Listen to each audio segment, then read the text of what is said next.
was your favourite ever goal? Have you got one? I've got two different answers for my favourite goal and my best goal. So the best goal I think I scored was against Blackburn, which won the goal of the season in 1995.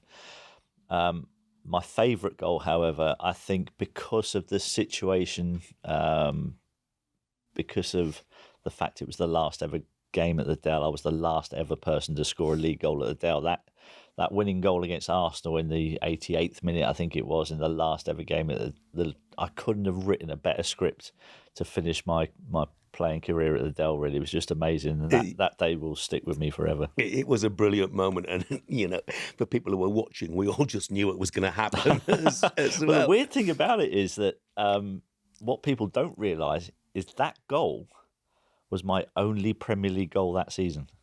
I'd been injured quite a lot that season. I'd been in and out of the team. I think I'd scored a goal in the League Cup earlier on in the season. And yet that was the only goal of the season. It just happened to come at just the right time. I'd come on as sub. The game was poised at 2-2, and it was just an unbelievable way to send the stadium away. I've got two favourites. One was the chip over Peter Schmeichel in the 6-3 over Manchester United. I mean, chipping Schmeichel, that took some doing. That was pretty special. I mean, the nonchalant way you turned away afterwards. I mean, that was one of those things where you've got to be brave sometimes as a footballer. You've got to. So what I wasn't afraid of doing was looking stupid if something that I tried didn't come off. So I wasn't afraid of doing that. I wasn't afraid of missing.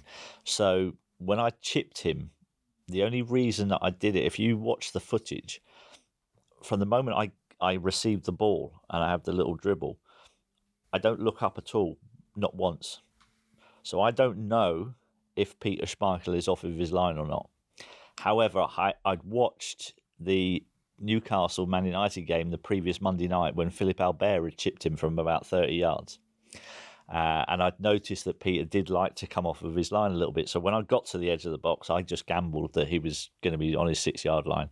And the chip was just put. I mean, for a little while I thought, oh, is that going to hit the crossbar? And then as it just dipped underneath, it was like, oh, yeah, that's nice. And then kind of that moment where you've done something special and the crowd just go up. And so, yeah, the reaction was I just stood there and went, my absolute favourite, though, was against Newcastle, where, if I can sort of describe it, I mean, you collected the ball by virtue of a sort of back flick, a back heel almost, shoved it round one defender, flicked it over the centre half, and half volleyed it into the corner of the net. And it was. Yeah, that was that was a really big game in my career, actually, that one, because I'd been dropped from the team for the last 5 games leading up to that game.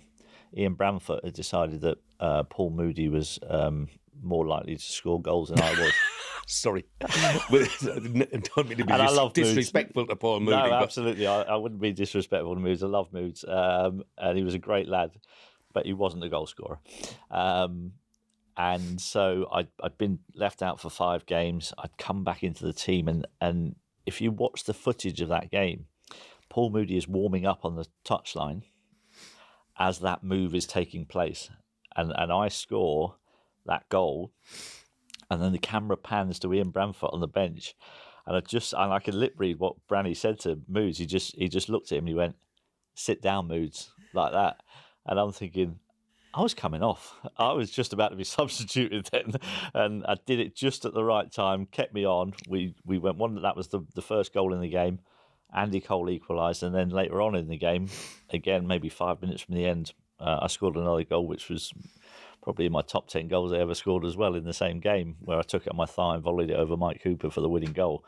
And that game was a massive turning point in my career. So that goal was very special. I mishit the finish. That's why it's not my favourite goal. Okay. So as I go to hit the half volley, instead of it going in like nice and firmly, I kind of caught it on the bottom of my studs and it kind of bobbles in a little bit. And that's the only thing about it that stops it from being my favourite goal. Look, I tell you, if people think this is a bit of a love-in and this is a bit of hyperbole, Harry Redknapp once said, your collection of goals stands up there alongside Messi, Ronaldo, Diego Maradona and Pele's. Wow.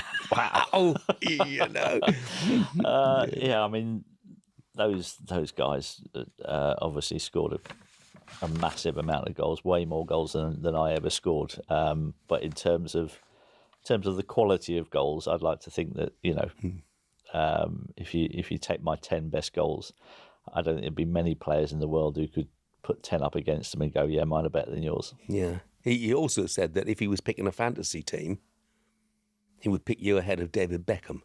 Yeah, I can understand that. I mean, my goal scoring record was much better than David's, and we didn't really have the assists thing going on back in our day. Those things weren't kind of recorded, but I know I set up a lot of goals as well, which is obviously big points in fantasy football. You look at someone like Beckham and you look back, are you envious of his success and his lifestyle that he's got? I mean, he had a film named after him with Bend It Like Beckham, and yet I'm sure he would agree, you had more natural ability than he did. Yeah, I mean, there were certain things that David was better than me at. Obviously, he covered more acreage on a pitch than I would have done.